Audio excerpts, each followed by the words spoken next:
Hi guys, welcome back to the channel. So we're back on the 998 build, and currently Luke is putting in all the piston rings in the board just to check all the end gaps. So we'll go through all those now and make sure they're in, within tolerance. I'd like to go on the outside tolerance, so we've got a little tool to open up the gaps just a wee bit. Most of them are pretty good, but there's a few that are a bit tight. So say we go on the outside because Luke will probably drive the engine fairly keen, I should imagine. So yeah, better to be a little bit looser than tighter.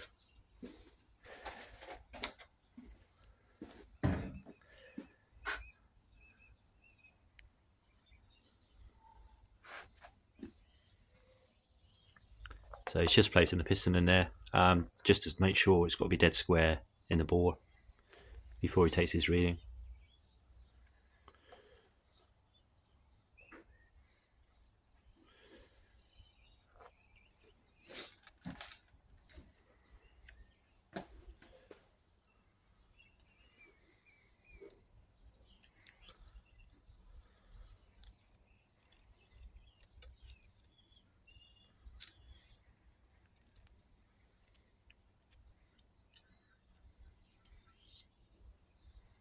Doing 25 and 30, that one as well.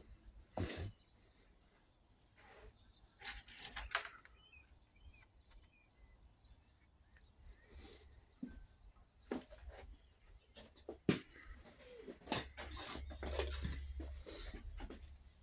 So after we've measured them all, we're just bringing them over to the bench here and just stacking them up. So the top one is, this is ring number 1, number 2, and then an oil control ring we'll just place at the bottom here.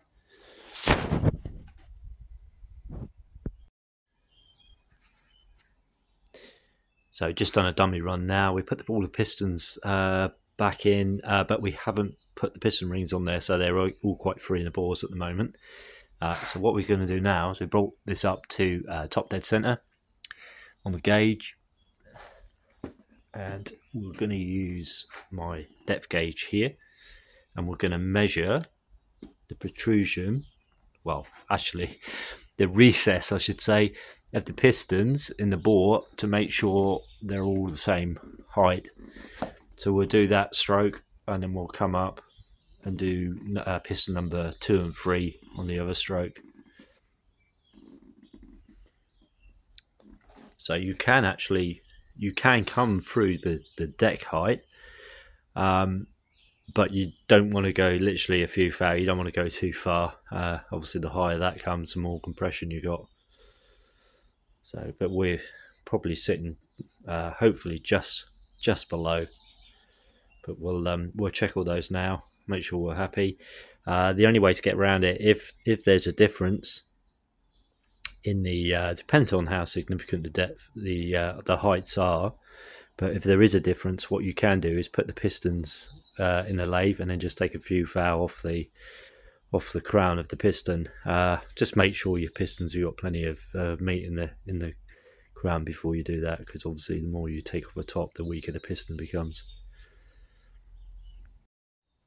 Oh, just to add as well, the measurement is taken each side of the piston, here and here. Don't take this side, because you'll see that the piston will rock because it's rocking on the small end. So don't take them this side, take them this side. Okay, so I've measured the piston crown height to deck face of the block, and this is with my gauge, this is the depth micrometer. This is what I've got from piston number 1 here to piston 4, and that's what we got in thou, because it's not metric, my depth gauge. So you can see, between piston 2 and 3, we've got 2 thou difference, and 2 thou difference between 1 and 4. But on the strokes, the worst case there between number 2 and 4 is 5 thou. I could put the piston on the lathe and turn it down, but I think we can probably get away with this, to be honest. It'll probably be fine. It's for a road car, it's not a race engine, so yeah, we're just going to go with it. So we're going to put all the rings on the pistons now, and assemble it and torque everything up. Pretty good. I've cleaned most of the rods pretty good now. So now putting the rings on the pistons. It's one that's been done. And we've changed these original bolts here as well on the con rods, because these aren't very strong. And so we've gone over to these like cap heads. Oh, that's good.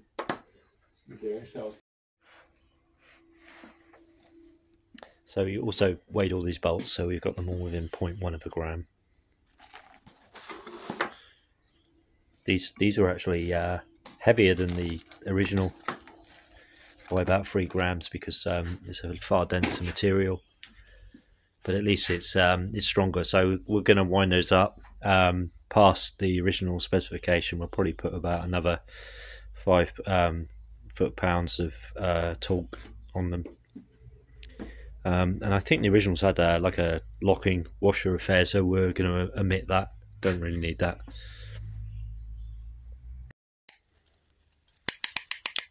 So we're just compressing the rings. We've got one piston in. Those two have still got to come out and be ringed up, these two centre ones, but this one's done. I'm just doing this one there. Make sure that's really tight, really down on the deck. Oh, that's what I'm getting at though. Okay. So just make sure you offset your rings when you put them on the piston. That's it. So they're not all in line. Where's our other marker?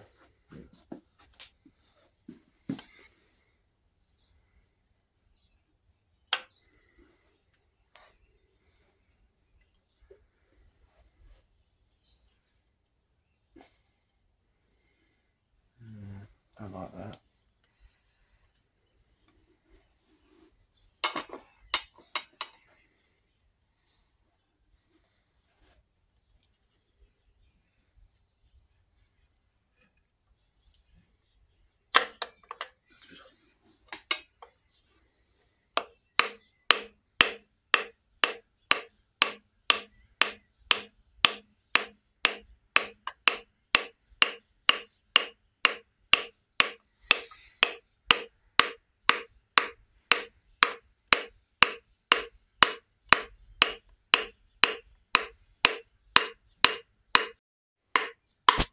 Let's stick them out. One more.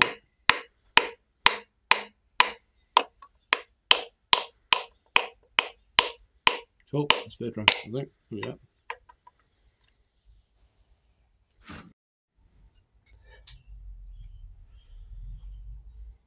Okay, another little modification we've done is we've dremeled those areas to improve the oil flow into the pump.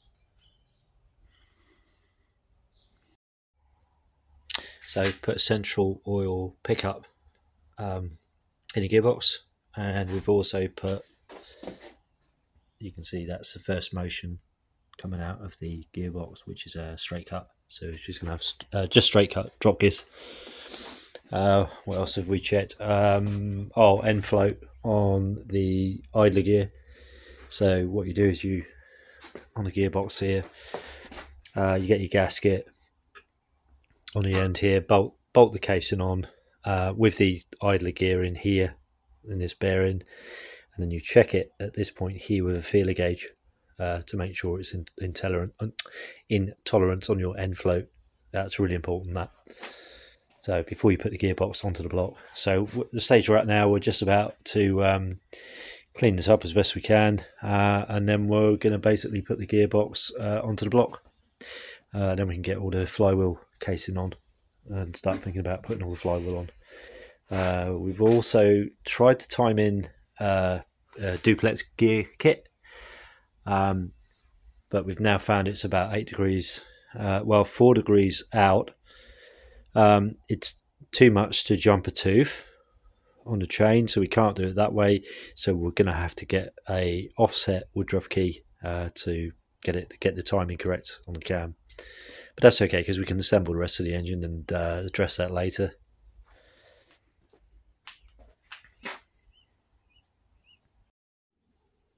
So we've run out of jobs to do on this engine until we've got some more parts. So we need some shims for the idler gear because there's too much tolerance in there, so we need to tighten that up a little bit.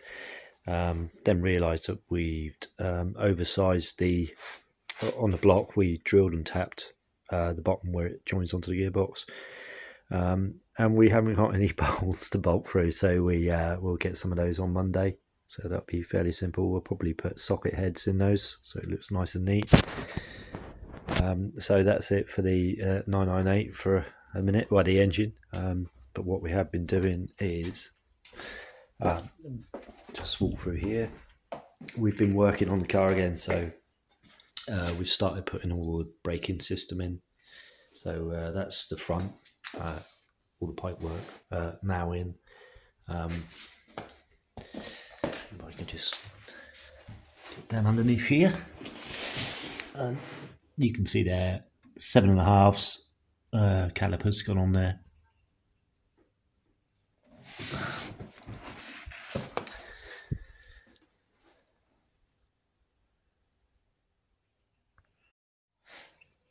So it's still got the rear to do and all the handbrake to put in. So there's still a fair bit to do on this car yet. So all the interior to sort out, but this car is all fairly standard, so it should go together quite quickly. It's as soon as you modify them, it just takes hours and hours of time because you change one part and then you find you have to then modify 10 more parts to make them work. So yeah, keeping it standard makes life a lot easier. Anyway, when we've done some more work on the car, we'll post some more videos, guys. Cheers for now.